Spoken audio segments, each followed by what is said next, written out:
Selamat malam, Shalom Bapak Ibu, Saudara sekalian. Malam ini kita memasuki Kitab Mazmur. Setelah melalui berbagai sejarah, sekarang kita masuk ke Kitab Mazmur. Kitab Mazmur tidak bicara soal historis, tetapi soal perasaan, soal bagaimana relasi kita dengan Tuhan. Dan Kitab Mazmur ini ditulis sangat jujur. Kalau manusia marah ya marah, sedih ya sedih, tapi akhirnya memuji-muji Tuhan. Kita akan bahas panjang lebar, jadi Kitab Mazmur bukan hanya sekali pertemuan ini, nanti akan ada beberapa, karena ada banyak hal yang menarik di Kitab Mazmur ini. Sebenarnya Kitab Mazmur ini adalah kitab puji-pujian, doa, ratapan, macam-macam, ya. Oke, sebelum kita mulai, mari kita tundukkan kepala lebih dahulu. Mari kita berdoa. Bapa di surga, malam ini kami mau belajar melanjutkan online Bible Study ini. Sehingga dari hari ke hari, pengertian kami semakin lengkap dan kami pun semakin dewasa. Semakin melihat gambar besar rancangan Tuhan dalam hidup kami masing-masing.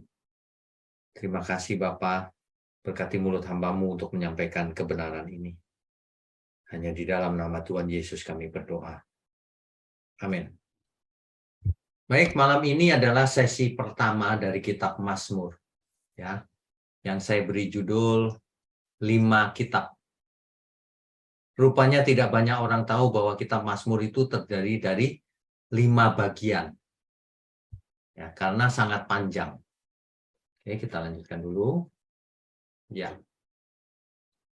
Jadi istilah Mazmur itu berasal dari bahasa Ibrani, Mizmor, yang dalam bahasa Arab dikenal dengan istilah Zabur.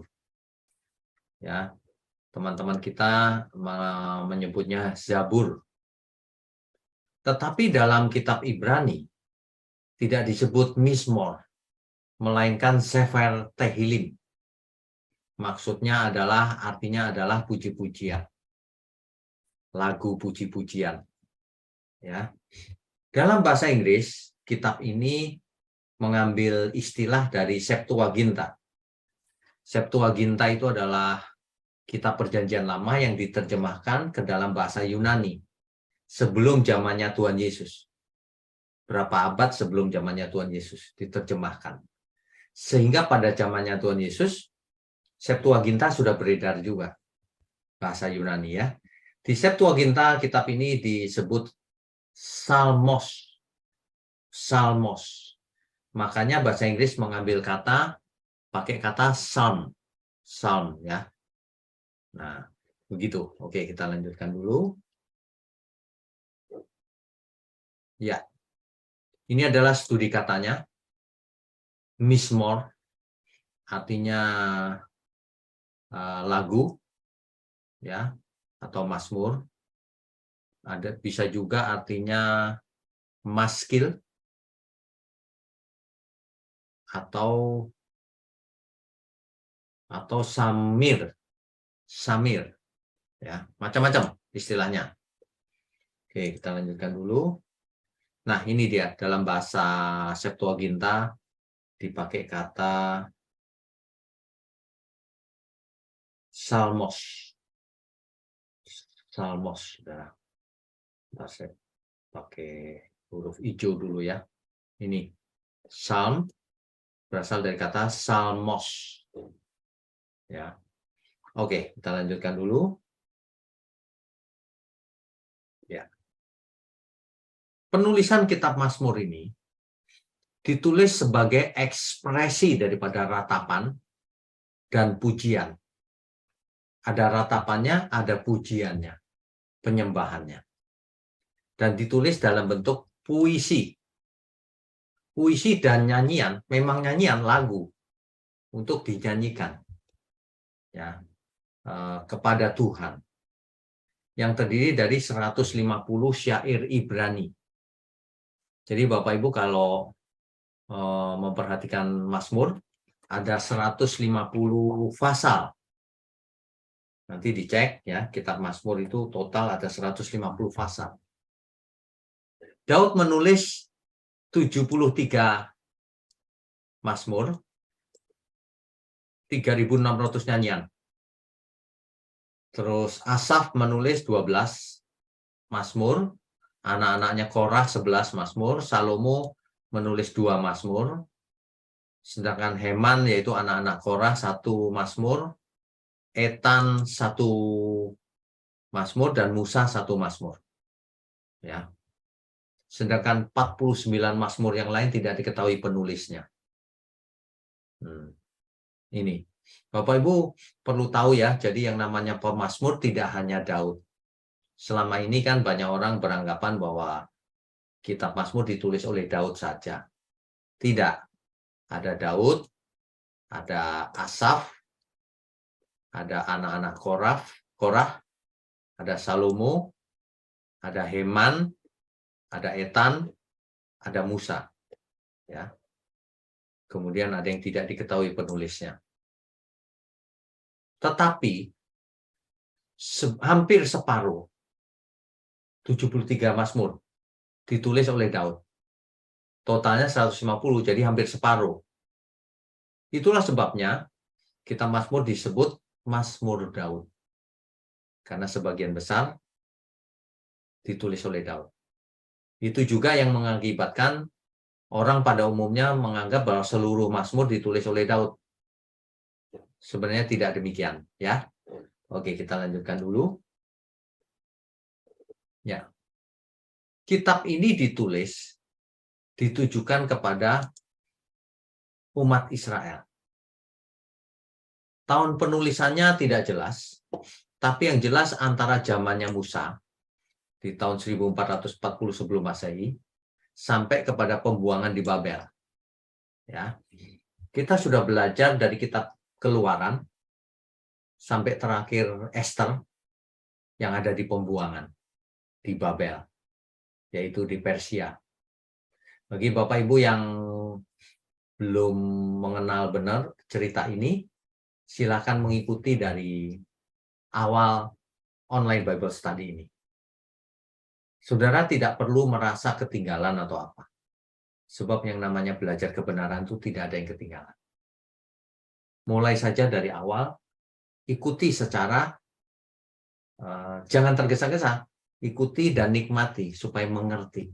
Ya, bagi yang mengikuti secara rajin sudah tahu kalau saya bicara antara zaman Musa dan pembuangan di Babel, pasti sudah tahu. Ya, oke. Kemudian gaya penulisannya tidak ditujukan untuk membentuk narasi sejarah, enggak, tetapi tentang pergumulan yang dialami oleh pemazmur. Ya, yang tentu saja pengalamannya pemazmur itu historis, nyata, fakta. Tetapi kitab Mazmur ditulis dengan gaya bahasa puisi, bukan dalam rangka menceritakan kisah historis. Gitu ya.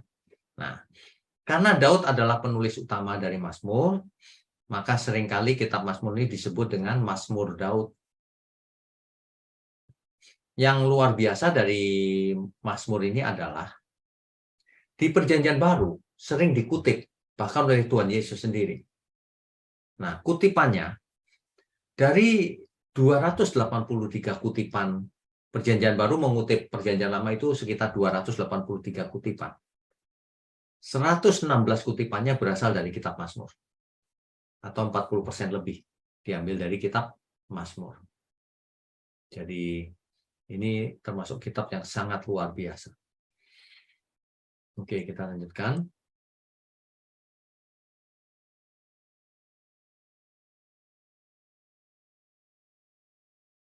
Ya. Bapak Ibu sekalian, jadi sejak dahulu Mazmur itu sudah dikelompokkan di dalamnya menjadi 5 kitab atau 5 bagian. Hal ini dapat ditemukan di Alkitab Ibrani dan Septuaginta. Nah, dan kemungkinan pembagiannya ini disejajarkan dengan Pentateuch atau Taurat. 5 kitab yang pertama. Kejadian, Keluaran, Imamat, Bilangan, Ulangan. Nah, 5 bagian ini akan disejajarkan.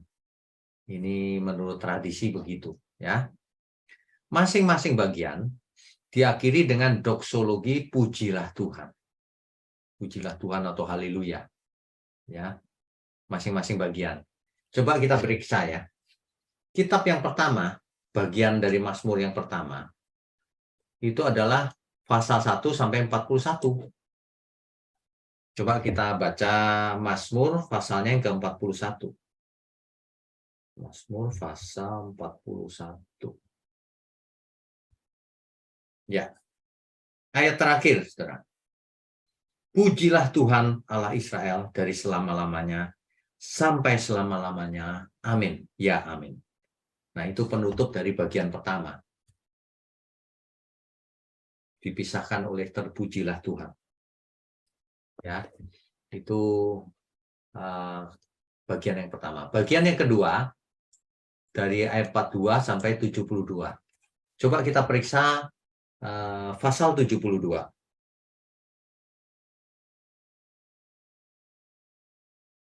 Ayat 18. Di bagian akhir selalu tuh, terpujilah Tuhan Allah Israel yang melakukan perbuatan yang ajaib seorang diri. Gitu ya. Itu bagian kedua. Bagian yang ketiga, yaitu ayat 73 sampai 89. Coba kita periksa pasal 89.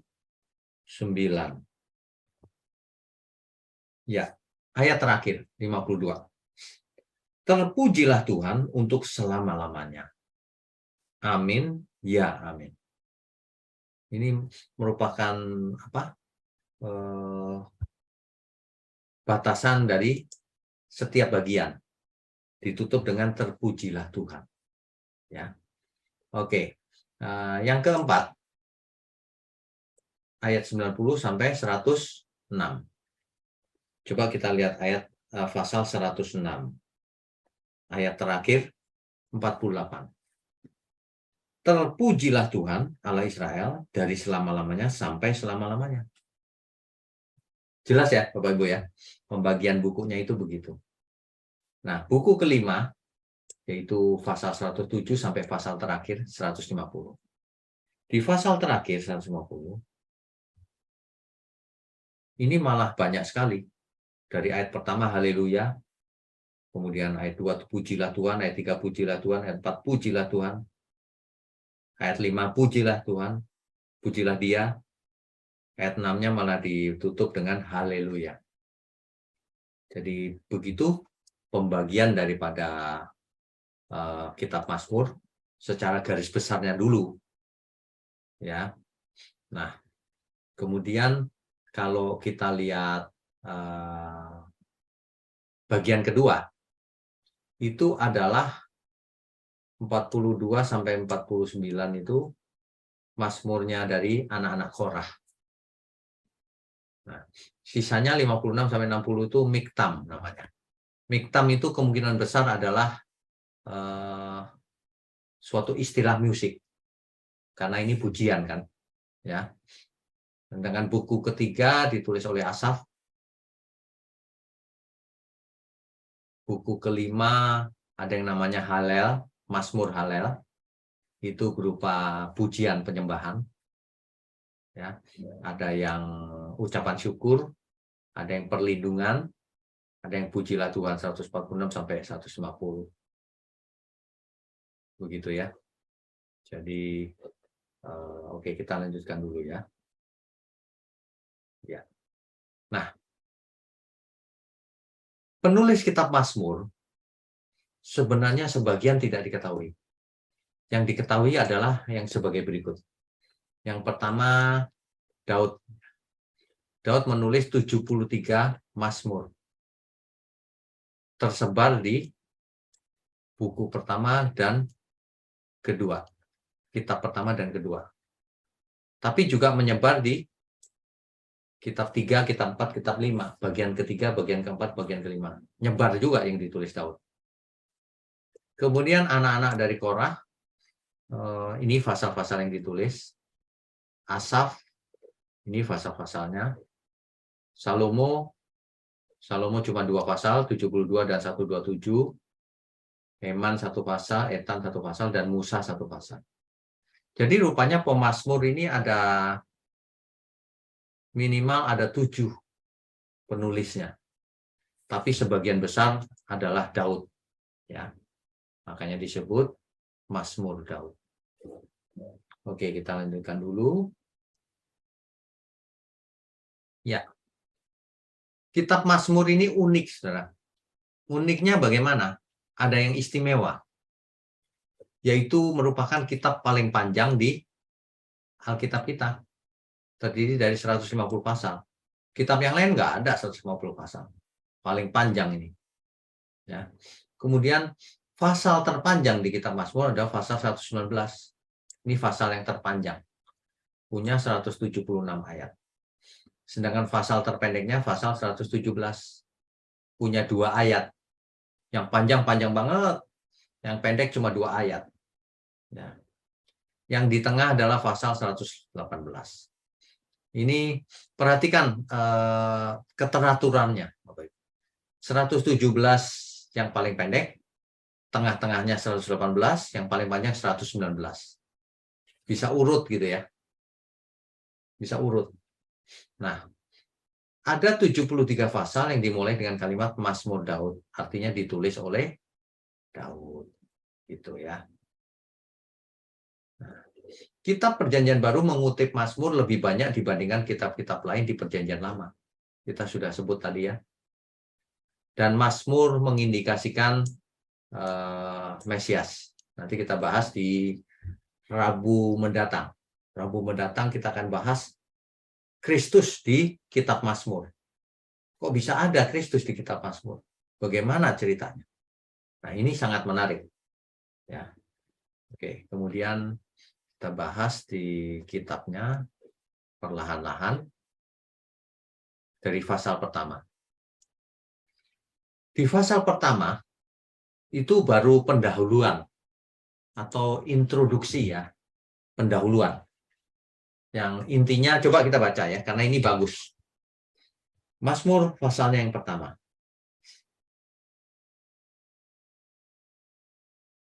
Oke, Mazmur pasalnya yang pertama. Saya bacakan ya. Berbahagialah orang yang tidak berjalan menurut nasihat orang fasik,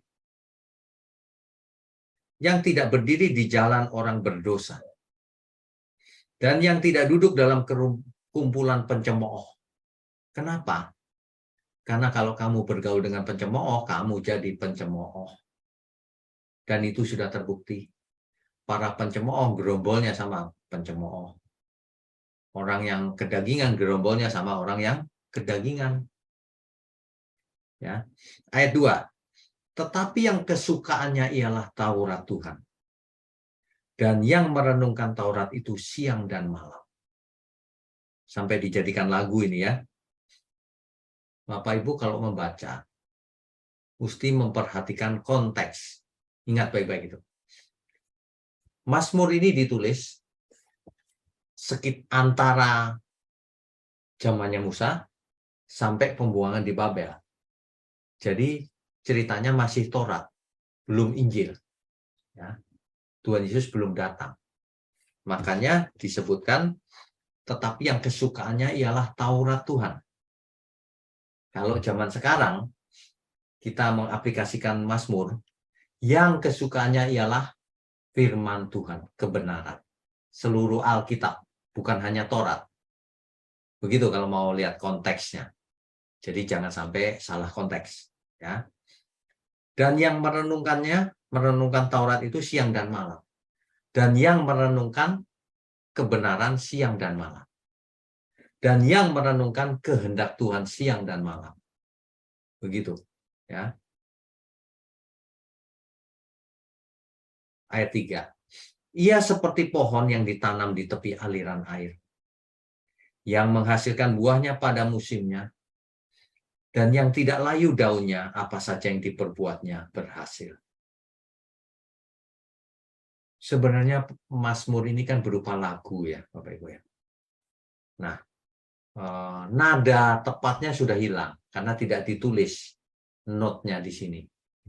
Tapi sebenarnya lagu. Ya. Oke. Ayat 4. Bukan demikian orang fasik. Mereka seperti sekam yang ditiupkan angin. Orang fasik itu seperti sekam yang ditiup angin.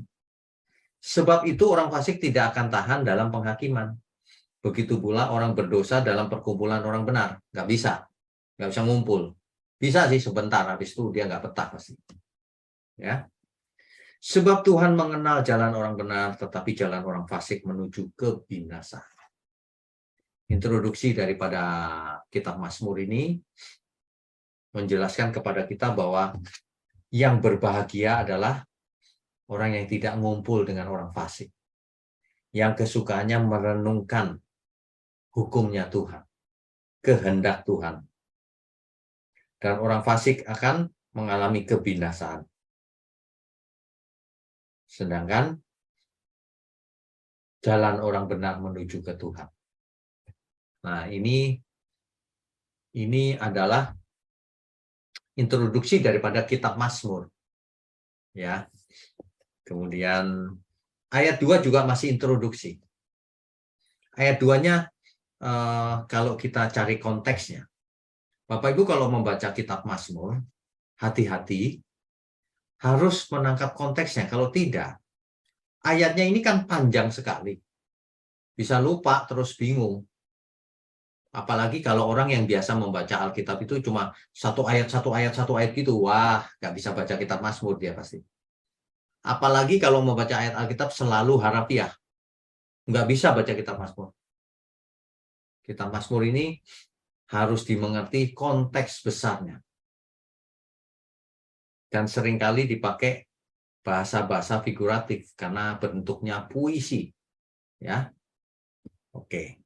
Mengapa rusuh bangsa-bangsa? Mengapa suku-suku bangsa mereka-reka perkara yang sia-sia? Dan seterusnya. Ini cerita tentang raja di dunia. Ya. Tapi ayat 4-nya. Dia yang bersemayam di surga tertawa. Tuhan mengolok-olok mereka. Percuma. Raja-raja di bumi itu percuma. Kalau tidak bersama Tuhan. Percuma. Ya. Dan Tuhan berkata di ayat 6-nya, Akulah yang telah melantik rajaku di Sion, gunungku yang kudus. Sebenarnya ada suatu nubuatan melalui Mazmur ini. Akan ada suatu raja, Raja Mesias. Jadi nubuatan tentang Mesias, Messianic King. Engkau akan menemukan mereka dengan gada besi, ayat 9-nya. Ayat 11-nya jelas tuh, beribadahlah kepada Tuhan dengan takut dan ciumlah kakinya dengan gemetar, supaya ia jangan murka dan kamu binasa di jalan. Sebab mudah sekali murkanya menyala, berbahagialah orang yang berlindung kepadanya. Jadi introduksi pengenalan dari kitab Mazmur ini, kita diberitahu bahwa yang berbahagia adalah orang yang kesukaannya adalah Taurat Tuhan. Kalau zaman sekarang kesukaannya adalah belajar firman Tuhan. Seperti online Bible study ini. Ya, kesukaannya itu dan merenungkannya. Merenungkan untuk dilakukan tentu saja. Di pasal 2-nya sudah jelas bahwa orang fasik akan binasa di pasal 1-nya. Pasal 2-nya akan ada Raja Mesianik. Mesias. Kemudian, maka dari itu beribadahlah kepada Tuhan. Supaya kau jangan binasa. Dan yang berbahagia adalah semua orang yang berlindung kepadanya. Dua pasal ini membuka kitab Mazmur sebagai pendahuluan. Kita lanjutkan dulu ya. Screen-nya.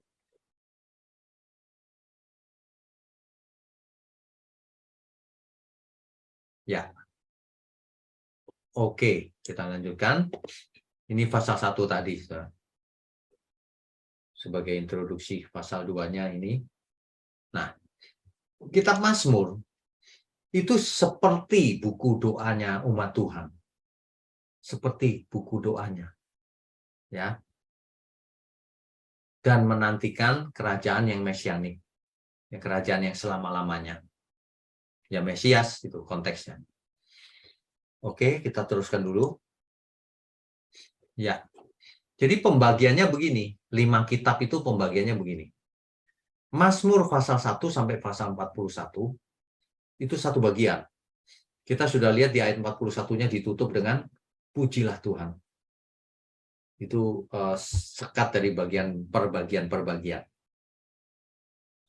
Terdiri dari 41 Mazmur, sebagian besar ditulis oleh Daud.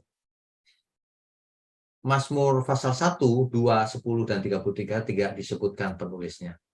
Tetapi ya kemungkinan besar Daud, ya, berisi sebagian besar puji-pujian Daud. Mazmur 18 dicatat dengan sedikit variasi dibanding 2 Samuel 22. Ingat ya, Mazmur itu suatu ekspresi yang dialami berkaitan dengan Tuhan. Makanya ada ratapan ketika mengalami hal-hal yang menyedihkan. Ada puji-pujian ketika umat bersyukur. Gitu ya. Jadi sebagian besar kitab yang pertama ini isinya adalah puji-pujian Daud. Nah, ketika di 2 Samuel, itu Daud yang bermazmur ya. Nah, itu di Mazmur 18 ada variasinya sedikit, mungkin melengkapi ya. Nah, kemudian masih ingat tadi bahwa 5 bagian kitab Mazmur ini disejajarkan dengan Pentateuch atau Taurat. Nah, kitab yang pertama ini disejajarkan dengan kitab Kejadian. Kita tahu bahwa di kitab Kejadian isinya adalah penciptaan manusia, kemudian manusia jatuh dalam dosa, kemudian Tuhan berjanji akan ada keselamatan. Masih ingat ya? Kejadian 3 ayat 15, melalui keturunan perempuan ini akan meremukkan kepala si ular. Nah, itu janji mesianik. Ya. Nah, Mazmur bagian ini sejajar dengan kitab Kejadian. Apa itu? Mazmur bagian ini cerita tentang manusia yang diberkati, kemudian jatuh juga, dan lalu ditebus oleh Tuhan. Begitu cara memandang perbagiannya. Ya. Oke, kita teruskan dulu. Bagian kedua. Bagian kedua terdiri dari 31 Mazmur. Sebagian besar ditulis oleh Daud dan juga oleh anak-anaknya Korah. Ya. 18 Mazmur merupakan gubahan Daud. Sedangkan Mazmur yang pasal 42, 44 sampai 49, 84, 85, 87, 88 ditulis oleh Bani Korah yang menggubah dan menyanyikannya. Ingat ya, Mazmur itu nyanyian. Di dalam 2 Tawarik 20 ayat 19 disebutkan kelompok Bani Korah ini adalah kelompok paduan suaranya orang Lewi. Ini ada datanya, Mazmur 50 ditulis Asaf, Mazmur 62 dan 77, juga 36 dihubungkan dengan Yedutun untuk dinyanyikan gitu ya. Mazmur 72 dimulai dengan dari Salomo. Meskipun tulisannya dari Salomo, tapi ini ditulis oleh Daud. Maksudnya adalah doanya Daud untuk Salomo. Oke, disejajarkan dengan kitab 2 ini dengan Keluaran ya. Keluaran kan mengisahkan terbentuknya bangsa Israel, keluar dari Mesir jadi bangsa. Ya. Nah, Mazmur bagian 2 ini menggambarkan kerusakan yang terjadi di bangsa itu yang kemudian diselamatkan jika minta pertolongan Tuhan. Jadi berupa Mazmur. Ya. Oke, kita lanjutkan dulu. Mazmur yang bagian ketiga itu terdiri dari 17 Mazmur. Sebagian besar ditulis oleh Asaf dan keturunannya. Lihat nih, Asaf itu pemimpin paduan suara untuk dinyanyikan dalam ibadah. Ya. Nah, disejajarkan dengan kitab Imamat. Yang ketiga kan Imamat, saudara, yang menjelaskan tentang tabernakel dan kekudusan Tuhan. Itu kalau kita baca kitab Imamat tentang itu. Tentang tabernakel dan kekudusan Tuhan. Makanya umat dituntut untuk hidup kudus. Kuduslah kamu sebab aku kudus. Ya. Sedangkan Mazmur ini menulis tentang bait Allah dan pemerintahannya, serta menyembah dan memuji Tuhan karena kekudusannya yang sempurna. Jadi sejajar dengan Imamat. Oke, kita lanjutkan lagi. Bagian yang keempat dari kitab ini, yaitu Mazmur pasal 90 sampai pasal 106. Terdiri dari 17 Mazmur juga, tapi sebagian besar tidak diketahui penulisnya. Nggak tahu siapa. Kalau Mazmur 90 ditulis oleh Musa, dianggap Mazmur tertua. Ya, kalau ini semua ada datanya nih. Nah, yang digolongkan Mazmur Raja adalah 93 sampai 99. Di mana Allah dihormati sebagai raja bagi umatnya. Dan kitab yang bagian keempat ini, yaitu dari pasal 90 sampai pasal 106, disejajarkan dengan kitab Bilangan. Sedangkan kita tahu bahwa kitab Bilangan itu mencatat hubungan antara Israel dengan bangsa-bangsa di sekitarnya. Makanya kitab Mazmur yang keempat ini menegaskan bahwa Tuhan yang memerintah kerajaan bangsa-bangsa. Pasangan dari ya. Oke, kita lanjutkan lagi. Bagian kelima, yaitu pasal 107 sampai pasal 150. Terdiri dari 44 Mazmur, 15-nya oleh Daud. Ini salah ini. Oh ya, satu Mazmur, yaitu Mazmur 127 ditulis oleh Salomo. Disejajarkan dengan kitab Ulangan. Kitab Mazmur yang bagian kelima kan soalnya. Yang menekankan Tuhan dan firman-Nya. Makanya Mazmur ini adalah pujian dan ucapan syukur kepada Tuhan dan firman-Nya. Sebagian besar dinyanyikan dengan iringan musik dalam pujian penyembahan. Kita dapat menggunakan Mazmur ini hari ini seperti dahulu digunakan sebagai buku pujian dan penyembahan. Bahkan kita tahu bahwa ada lagu-lagu yang dikarang tapi pakai kalimat-kalimat yang ada di Mazmur. Ya.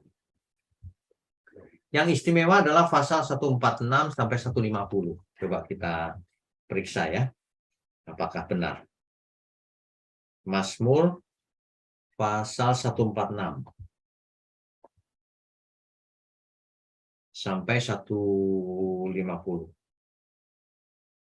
Istimewanya dari penutupan kitab Mazmur ini adalah dari pasal 146 selalu dibuka dengan haleluya dan ditutup dengan haleluya. Coba saja Bapak Ibu Saudara cek ya. Yang 147 dibuka dengan haleluya, tutupnya juga haleluya. Kata-katanya. Yang 148 juga sama, dibuka dengan kata haleluya dan ditutup dengan kata haleluya. Demikian juga pasal 149 dan 150. Ya. Jadi ada keteraturan di sana. Ini berupa pujian dan berupa puisi, makanya banyak keteraturan yang ada di sana. Oke, kita lanjutkan dulu. Ya. Jadi intinya apa kitab Mazmur ini? Intinya apa, Saudara? Penekanan Mazmur itu bukan pada doktrin. Kenapa? Karena berupa puisi. Ya. Tetapi bagaimana kita meresponi apa yang telah Tuhan lakukan untuk kita. Dalam segala keadaan, berdoa, meratap, memuji Tuhan. Itu adalah kitab Mazmur. Ya. Sedangkan secara garis besar Mazmur bisa dibagi dua macam. Yaitu ketika kita dalam keadaan baik-baik saja, maka kita memuji Tuhan, bersyukur. Tapi yang kedua adalah ketika kita meratap dalam keadaan krisis, menyedihkan, pedih, pahit, bercampur dengan takut juga, ragu juga. Nah, itu juga dipanjatkan Mazmur jenis yang kedua, yaitu ratapan. Ya, jadi Mazmur itu ada dua macam, yang berupa ratapan atau yang berupa pujian. Ratapan pun akan diakhiri dengan pujian. Ya, jadi dua tema besar Mazmur adalah pujian dan ratapan. Oke, kita lanjutkan dulu. Ya, Bapak Ibu sekalian, ini adalah foto daripada suatu daerah yang namanya Qumran. Ini Qumran nih, Bapak. Jadi Qumran tuh nggak terlalu jauh dari Yerusalem. Dia adanya di pinggiran Laut Mati, Dead Sea, ya. Gitu. Nah, ini adalah foto daerah Qumran, dan ini gua-gua nih, Bapak Ibu. Sebentar, warnanya saya ganti dulu ya. Ya, oh, nggak bisa. Warna merah. Nah, ini dia. Ini adalah gua, Bapak Ibu. Di dalam sini ada gua. Ada banyak gua di daerah Qumran ini, yang berupa bukit-bukit gua ini. Nah, di gua nomor 4, ditemukan gulungan Laut Mati yang mengkonfirmasikan daripada urutan Mazmur. Ternyata Mazmur urutannya benar.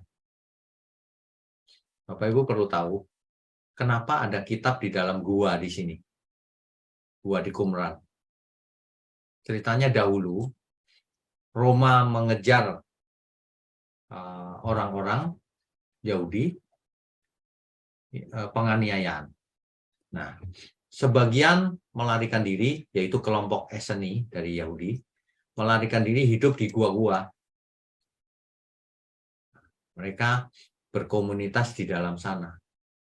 Sekaligus gulungan kitab sucinya ditaruh di guci-guci di dalam sana. Dan itu ditemukan di tahun 1940, sekitar 1946 sampai terus ditemukan, terus digali soalnya. Ya. Dan ini adalah penemuan luar biasa. Karena dokumen gulungan Laut Mati ini berasal dari abad pertama, bahkan sebelumnya sedikit gitu. Jadi bisa dijadikan referensi yang handal. Ya.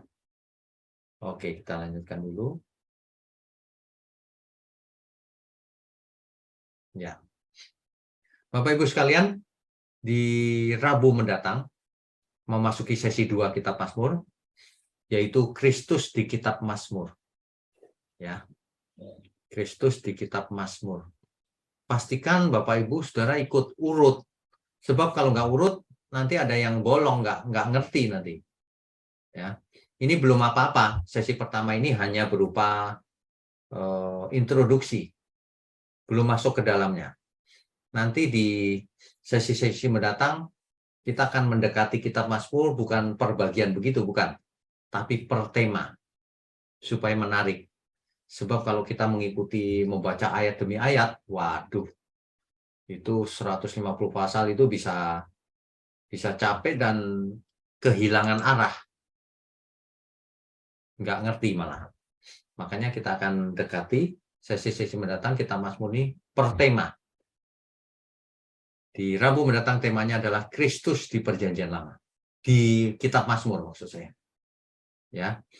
Malam ini harusnya tidak ada pertanyaan karena masih introduksi ya. Karena ini kitab terpanjang di Alkitab. Tidak mungkin kita selesaikan dalam satu kali pertemuan. Jadi nanti beberapa kali pertemuan tergantung topiknya. Nanti akan saya bagi-bagi per topik dulu. Ya. Oke. Saya rasa itu. Jadi malam ini harusnya tidak banyak pertanyaan. Mungkin satu saja pertanyaannya. Lah, kok banyak nanya malam? 3 aja deh, 3. Maksimum ya, 3 ya. Oke, kita mulai dari Pak Kris dulu deh. Pak Kris, silakan. Ini baru introduksi tapi. Ya, silakan Pak Kris. Sebentar, belum. Saya buka dulu kemungkinan unmute. Ya, unmute, silakan. Ya, shalom malam Pak. Halo, malam. Eh, ya sebetulnya ini bukan tanya, cuma sharing aja Pak, karena kan nggak boleh tanya ini. Lah belum apa-apa nanya lah. Sharing aja Nggak, Pak. tapi gini, ini contoh saja. Mazmur 1 itu seringkali juga di abuse, disalahgunakan untuk teologi kemakmuran, Pak.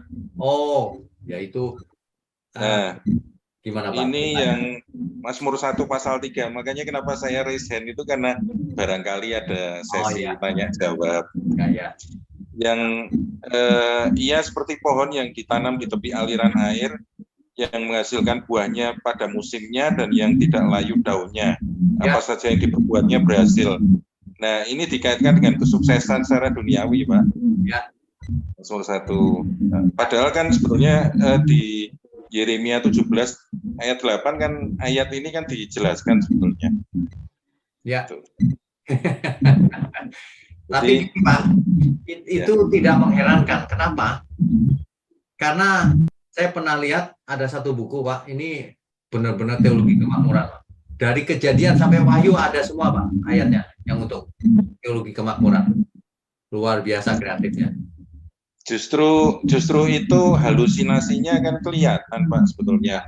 Karena Gampang. Mazmur 1 itu kan sekarang kalau orang yang kegemarannya merenungkan firman Tuhan, dia akan mendapatkan apa? Terus ayat 4, 5, 6 itu kan orang fasik menuju ke kebinasaan lah kok. Ini endingnya dimodifikasi, yang orang fasik kan endingnya kebinasaan kok, maksudnya kesuksesan duniawi Ya maksud dia dianggap satu jalur. kalau ikut Tuhan kaya raya gitulah Pak dalam kalimat Nah, sederhana. tapi kan maksudnya kan gini, kan itu kayak membandingkan yang satu dapat barang yang paling berharga, yang satu dapat permen dok cecak gitu loh Pak. Iya ya, Itu ya intinya karena kan itu sebenarnya. orang ini kan di ayat ke-6 ditulis orang fasik itu menuju kebinasaan, sebetulnya kan neraka Pak. Ya, Lah kok upahnya orang benar kok kesuksesan dunia itu kan sebetulnya ya nggak cocok itu emang. ngarang itu loh Pak, super ngarang. Nah, memang orang-orang pada super ngarang sih. Jadi itu terus yang di pasal 2 ini, karena saya sebetulnya nanggapi tadi yang dua Mazmur yang Pak Wignyo sampaikan sebagai contoh. Ya, Yang di ayat 12 itu kan sebetulnya ada kontroversi Pak, karena di naskah aslinya kan ditulis mencium beribadah dan mencium kaki Tuhan itu, ini kan terjemahan di bahasa Indonesia dan dari teks aslinya itu kan agak miss Pak sebetulnya. Nah, ya, di antara ayat 11-12 ini kan bukan cuma disebutkan Tuhan yang Elohim YHWH, tapi kan juga ada bar.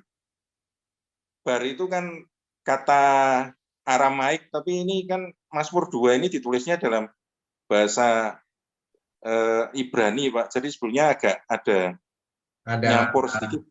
Nah, loss. itu ada polemiknya. Ya, Ada ya. polemiknya karena itu barnya apakah bar bahasa Ibrani. Cuma satu yang saya mau minta tanggapan Pak Wignyo itu, ini kan Mazmur ini sebetulnya sampai sekarang di saudara-saudara Katolik itu masih menggunakan pola ibadah yang mirip seperti Mazmur Pak.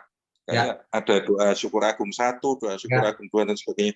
ya, Jadi waktu Tuhan Yesus di kayu salib mau meninggal itu kan Eli Eli lama sabaktani itu kan sebetulnya kayak kalau orang Katolik baca kemuliaan kepada Bapa dan Putra dan Roh Kudus, dan terus jemaat langsung melanjutkan sampai ya, selesai gitu Pak. ya. Mazmur kan sebetulnya Seperti orang-orang itu. Yahudi itu kan orang-orang Yahudi kan dididik supaya apal luar kepala Pak, terutama Ya, Mazmur itu juga. ya, Jadi kalau disebutkan kalimat pertama Eli Eli lama sabaktani itu mereka harusnya sudah gumam Mazmur 22 sampai selesai.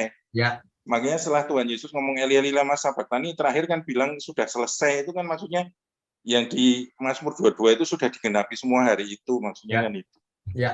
Jadi tanggapan Pak Wignyo gimana kira-kira? Terima kasih Pak. Ya. ini sebenarnya memang berhubungan dengan latar belakang. Makanya kalau kita belajar Mazmur ini nanti konteksnya benar, maka kita akan lihat ketika Tuhan Yesus mengutip Mazmur ini maksudnya apa. Mazmur ini menunjuk kepada pribadi Tuhan Yesus atau tidak. Terus apakah orang Perjanjian Lama mengerti tentang 3 pribadi itu. Nah, itu sebenarnya ada di kitab Mazmur. Nanti pelan-pelan kita akan dekati per tema, bukan per ayat, per tema nanti. Nah, di situ jadi menarik. Misalnya Rabu depan ini Kristus di kitab Mazmur. Nah, gitu. Jadi, terus kitab Mazmur ini ada beberapa perbedaan memang. Septuaginta dengan teks Masoretik itu ada beda sedikit gitu, ya. Nah, yang polemik-polemik itu mengundang debat aja, Pak. Jadi kalau saya nggak terlalu tertarik. Kenapa? Karena kita bisa tarik benang merahnya yang besarnya, garis besarnya tetap bisa ditarik tanpa polemik. Nah, kalau polemik itu biarlah orang yang suka debat aja yang berpolemik. Kalau saya lebih suka melihat konteks besarnya. Nah, dari konteks besar itu intinya apa yang paling penting? Itu aja, itu nggak boleh salah yang itu. Daripada berpolemik yang detail tapi intinya salah malahan. Gitu. Sebenarnya ada banyak misteri karena beda budaya kan. Jadi ini apa sebenarnya gitu. Apalagi kalau kita bicara kitab Wahyu, waduh banyak lambang. Nah, kita harus berusaha menemukan yang utama dulu, garis besarnya dulu. Setelah itu boleh yang cabang kecil-kecilnya kalau mau dikejar lagi. Gitu. Begitu Pak Kris. Oke. Tuhan berkati. Berikutnya. Ya, makasih Pak, Tuhan berkati. Oke, Tuhan berkati. Bu Mariana, silakan. Iya Pak, makasih ya Pak, boleh tanya. Ya. Tadi kan kalau Mazmur bahasa Ibraninya Sefer Tehillim ya Pak? Ya. Yang artinya puji-pujian. Ya. Hanya itu Pak, artinya puji-pujian. Ya, secara... Padahal kan, Pak, maaf Pak, padahal kan di dalam Mazmur itu ada ratapan, gitu Pak. Apa itu berarti bahwa sekalipun kita dalam keadaan tidak baik, dalam keadaan meratap, itu sebenarnya juga pujian. Apa gimana ya Pak? Saya bukan. Ratapan ya ratapan, pujian ya pujian. Nah, Sefer Tehillim itu memang sebenarnya tidak cocok juga sih. Karena itu hanya pujian kan. Kan nggak semuanya pujian. Nah, itu Pak. Tapi nggak apa-apa, itu adalah judul daripada kitab Alkitab Ibrani. Pakainya judul itu, ya udah nggak apa-apa, pakai aja gitu. Asal kita mengerti isinya. Gitu, Bu. Oh ya. Ya. Soalnya setahu saya biasanya kalau bahasa Ibraninya pasti mengcover semua dan punya arti yang mendalam gitu loh Pak. Enggak juga, contohnya ini. Ya. Iya. Jadi judul kadang-kadang kalau mau mencakup semua bisa panjang sekali gitu. Nah, jauh sudahlah pakai ini gitu. Ya. Ya, oke. Itu saja Pak. Anu Bu. Iya, makasih ya Pak. Ya, Tuhan berkati. Ibu Meme. Shalom Pak Wino. Shalom. Maaf ya Pak, sebab network saya kurang jelas, jadi saya Ya, nggak apa-apa. Iya, makasih untuk tampilkan video ya. Iya Pak, makasih untuk pengertiannya. Ya Pak, makasih juga untuk mata pelajaran malam ini. Saya boleh mundur last week ya Pak ya. Coba ada ketinggalan sedikit itu tentang Ayub. Boleh Pak ya? Mundur Ayub ya. Iya. Sorry. Boleh. Iya. Saya mau tanya nih Pak, awalnya kan sebelum kita cerita ke Ayub ini kan, sebelumnya kan cerita Ratu Ester ya? Ya. Terus saya bingung aja, dari Ratu Ester kok bisa ke Ayub ya? Sebenarnya Ayub ini siapa gitu loh? Oh, oke, baik. Makanya gini Bu, kalau baca Alkitab, itu kitab-kitab itu belum tentu kronologis. Ayub ini sosok yang lain di zamannya setelah Abraham. Jadi nggak urut setelah Ester zamannya Ayub, bukan begitu. Ya, coba nanti diulang deh, didengar lagi. Udah pernah itu, udah kita bahas juga tuh kemarin. Mungkin terlewatkan. Iya Pak, karena yang maksud itu network saya kurang bagus, jadi ya. Didengar lagi aja, Ya. Oh, Hmm. Oke Pak. Terus saya mau tanya lagi ya tentang Ayub juga ya Pak ya. Mengapa dalam Ayub ini hal-hal buruk terjadi pada orang-orang saleh? Oke. Nah, Ya. justru itu yang saya sudah jelaskan di kitab Ayub itu, bahwa Tuhan bisa izinkan, dalam kasusnya Ayub, Tuhan izinkan iblis untuk mencobai Ayub. Tapi Tuhan tidak izinkan untuk membunuh Ayub. Nah, akhirnya Ayub malah muncul sebagai emas. Ayub berkata begini, dulu aku mengenal Tuhan hanya dari apa kata orang, tapi sekarang aku mengalaminya. Nah, itu jadi bagus. Makanya setiap kita kalau diuji harus lulus. Kalau lulus, baru kita tahu hikmatnya. Kalau gagal, ya nggak lulus. Nanti malah berakibat negatif. Apapun yang terjadi dalam hidup kita, itu sebenarnya ujian. Diizinkan Tuhan. Begitu? Berarti hidup ini ujian dong? Ya, hidup ini ujian. Kan Alkitab mencatat hidup ini kita semua ikut perlombaan yang diwajibkan. Ikut berlomba bahkan. Bukan cuma ujian, kita ikut pertandingan, perlombaan. Harus menang. Jadi maksudnya semua orang saleh itu harus diuji. Gimana pula yang bukan orang saleh? Maksud saya yang bukan ekstrim kepada Tuhan. Apa diuji juga ya Pak? Pasti. Semua orang pasti. Pasti pernah mengalami ujian. Nggak mungkin tidak. Walaupun orang yang nggak percaya kepada Tuhan pasti ada ujian juga ya Pak. Kalau nggak percaya bukan ujian, dia nggak usah jatuh sendiri nanti. Iya Pak, tapi saya ada teringat juga ini ya. Tuhan itu kan membenci para penumpahan darah orang jahat ya Pak. Tapi mengapa sih Tuhan memberikan kemurahannya pada Saulus? Maksud saya yang dari Tarsus lah, yang berganti nama menjadi Paulus. Padahal pun dia banyak menumpahkan darah. Karena Saulus tidak jahat. Dia menumpahkan darah itu karena dia membela Tuhan. Karena dia salah mengerti. Dia nggak tahu bahwa itu Tuhan Yesus sebenarnya. Tuhan Yesus itu Tuhan, dia nggak tahu. Ketika dia tahu, dia langsung bertobat. Minta ampun dia. Ya Pak, jelas Pak. Ya, oke. Makasih ya Pak. Shalom, berkati. Yang terakhir satu lagi Pak Sanjaya, silakan.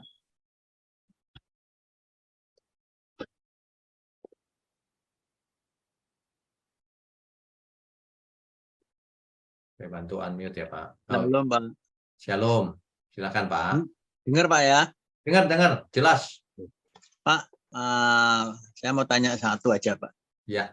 Daud itu kan kalau dilihat itu kan bukan manusia yang yang benar ya istilahnya ya. Misalnya satu contoh, dia bersinah dengan Batseba, ya Pak. Tapi kok dipakai Tuhan kenapa Pak? Oke, baik. Daud itu memang pernah jatuh ke dalam dosa, Batseba. Tapi ia selalu bertobat lagi, Pak. Dan ia sangat cinta Tuhan. Namanya cinta Tuhan itu bisa jatuh dalam dosa juga loh, Pak. Contohnya Daud. Tapi ia sangat cinta Tuhan. Itu buktinya dia mengarang 3.600 lagunya, puji-pujian untuk Tuhan tuh. Kalau kita baca kitab Mazmur, ayat demi ayat pujian kepada Tuhannya luar biasa itu. Itu Daud. Yeah. Gitu. Jadi bukan berarti kalau orang cinta Tuhan nggak bisa jatuh dalam dosa, bisa, tapi bertobat lagi, jangan terus-terusan, gitu. Jangan diulang lagi. Gitu. Nah, pertanyaannya kan gini, Mbak, kalau zaman sekarang ya, ada pendeta jatuh dalam dosa persinahan, misalnya ya. Gimana Pak? Jemaatnya kan pasti nggak percaya. Bubar. Istilahnya disingkirkan istilahnya. Ya. Padahal dia bertobat loh. Ya. Nah, yang namanya bertobat itu, misalnya orang membunuh bertobat. Ya, tapi hukum jalan terus, Pak. Penjara tetap penjara. Betul. Di masyarakat, sanksi sosial tetap jalan. Ini kita bicara yang pendeta ya, Pak. Misalnya pendeta, dia jatuh dalam dosa persinahan. Secara otomatis pasti tersingkir, Pak, dari mimbar. Pasti. Ya kan, Pak? Padahal dia bertobat loh. Harusnya jemaat kan bisa menerima. Sama apa bedanya dengan Daud? Daud kan jatuh dalam persinahan. Toh dia tetap dipakai Tuhan. Aneh kan, Pak? nggak aneh. Karena Tuhan itu yang punya keputusan itu tetap Tuhan. Ya, Jadi Daud masih bisa dipakai. Nah, kalau zaman sekarang, itu Daud kan sebelum zaman Kristus, Pak. Zaman sekarang Kristus, Alkitab sudah lengkap, manusia hikmatnya harus lebih lagi. Jangan pernah buat dosa hari ini. Ya. Itu kan zaman perjanjian lama masih ada poligami dan sebagainya, Pak. Standarnya beda. Standarnya beda. Permasalahannya kan di sini, Pak. Otomatis kalau pendeta zaman sekarang nih yang saya bicarakan, Ya. pendeta ini pendeta A jatuh dalam perzinahan. Ya. Terus secara otomatis jemaat itu pasti menghakimi. Pasti, Pak. Ya, itu kan, nah kok jemaat kok enggak, ya ngampunilah, Tuhan aja kan yang ngampuni Daud. Kan gitu. Harusnya kan begitu, harusnya loh. Harusnya mengampuni. Nah ya, tapi nyatanya. Tapi kan jemaat ini Pak, ada yang dewasa, ada yang baru bertobat, kan nggak semuanya itu. Masa itu kan kebanyakan belum semuanya bertobat secara benar juga Pak. Jadi cenderung untuk menghakimi memang. Masa cenderung untuk menghakimi memang. Dan kasihan kalau beritanya memang benar-benar bertobat. Kasihan. Intinya begitu, ya kan Pak? Setuju, kasihan banget. Ya, setuju. Tapi gimana lagi Om? Sekarang zaman sekarang yang ditiru kan yang baik. Kalau ada yang salah sedikit aja langsung dihakimi. Iya. Gitu kan Pak? Iya benar. Kita nggak boleh begitu. Orang salah pun nggak boleh kita ikut penghakiman, nggak boleh. Oke Pak. Oke Pak Beknya, thank you ya. Oke, Tuhan berkati.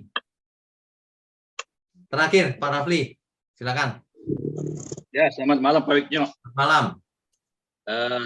Ini Pak mengenai Mazmur Pak ya. Tadi dikatakan pasal 90 itu ditulis oleh Musa. Yang jadi pertanyaan saya Pak, bukan Daud Pak yang tulis Pak, karena Daud memang mengatakan bahwa usia kita itu 70 tahun, kalau kita kuat 80 tahun. Dan Daud memang mati pada usia 70 tahun, sementara Musa matinya itu 120 tahun Pak. Coba kita baca yang benar ya Pak. Kita baca sama-sama. Mazmur pasal 90. Ya. Oke, saya bacakan ya. Ayat 1-nya. Doa Musa, abdi Allah. Artinya Musa, Pak.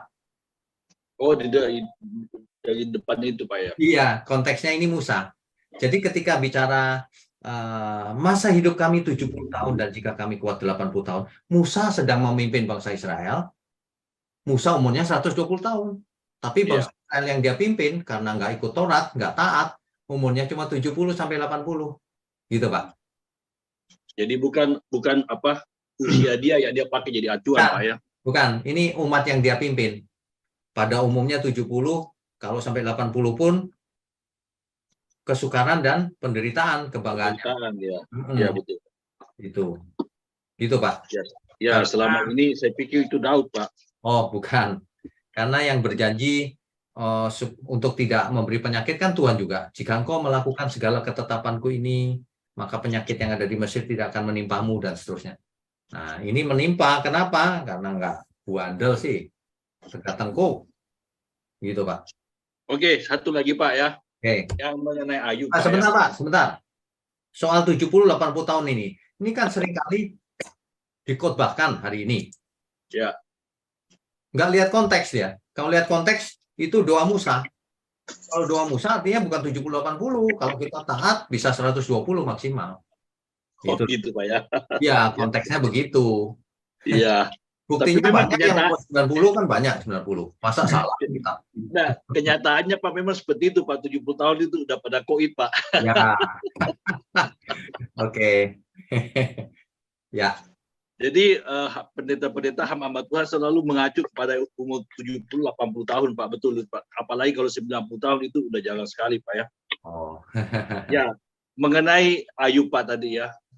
Kita tahu bahwa Ayub itu kan punya anak 10 Pak ya dari istrinya ya. Kemudian istrinya kan mengutuki Ayub Pak. Ya. Nah, pada akhir pasal itu Ayub diberkati lagi Pak dengan anak-anak yang baru Pak. Nah, ini kadang-kadang muncul pertanyaan dari istri yang mana Pak? Apakah istri yang lama atau istri yang baru Pak? kalau logikanya ya Pak, pasti istri yang baru. Kenapa? Yang lama itu memakai Daud loh. Jadi mungkin yang lama mati juga Pak. Mati ya. Gitu. Berarti ini dari istri yang baru Pak ya. Nah. Kalau pertanyaan kok bisa gitu istri baru, itu zaman perjanjian lama, Iya, masih ada poligami dan seterusnya. betul. Gitu Pak. Udah itu aja Pak, thank you Pak. Ya, oke. Tuhan berkati. Baik Bapak Ibu, malam ini selesai sampai di sini karena ini baru introduksi ya. Kitab Mazmur. Ikuti terus karena kitab Mazmur itu luar biasa. Cuma banyak orang tidak membahasnya secara detail, padahal luar biasa. Bahkan orang-orang yang konsepnya Tritunggal dan sebagainya, dengarkan kitab Mazmur ini. Yang konsepnya juga oneness itu, dengerin aja kitab Mazmur ini. Nanti tahu bahwa mereka itu salah. Ya. Oke, kita berdoa dulu yuk. Bapa di surga, terima kasih untuk pembelajaran malam ini. Kami semua sudah diberkati dengan firman kebenaran. Kiranya hikmat marifat masuk ke dalam pikiran perasaan kami. Agar kami hidup berkenan bagi Tuhan. Agar kami mengerti firman kebenaran dengan benar. Terima kasih Tuhan. Mohon juga berkati tangan-tangan yang mendukung pekerjaanmu ini. Berkati keluarganya juga. Agar mereka menjadi berkat di tengah-tengah dunia yang gelap ini. Juga kami semua Tuhan. Kami sambut segala berkat yang dari Tuhan, baik berkat jasmani maupun berkat rohani. Hanya di dalam nama Tuhan Yesus kami berdoa dan mengucap syukur. Haleluya. Amin. Saudara sekalian, bicara soal kebenaran, setiap orang merasa benar. Makanya semua kecap dinomor satukan. Ada orang yang mengatakan saya paling benar, ini paling benar, itu paling benar. Mana sebenarnya yang paling benar? Oleh sebab itu, hadiri seminar 7 natur kebenaran dan aplikasinya. Seminar ini wajib dihadiri oleh para teolog, apologet, pengkhotbah, bahkan oleh para jemaat sendiri. Agar kita bisa membedakan manakah yang benar, manakah yang salah. Inilah alat uji kebenaran yang sangat objektif dan alkitabiah. Pastikan saudara ikut. Dan ajak seluruh saudara dan sahabat-sahabat. Bapak-bapak dan ibu-ibu yang terkasih dimanapun berada, yuk kita belajar pelajaran Alkitab bersama secara online. Setiap hari Rabu jam 7 malam bersama pendeta Bapak Wignio Tanto secara online, bisa melalui Zoom. Tetapi kita harus mendaftarkan dulu ke nomor berikut ini. Selamat bergabung dan Tuhan Yesus memberkati.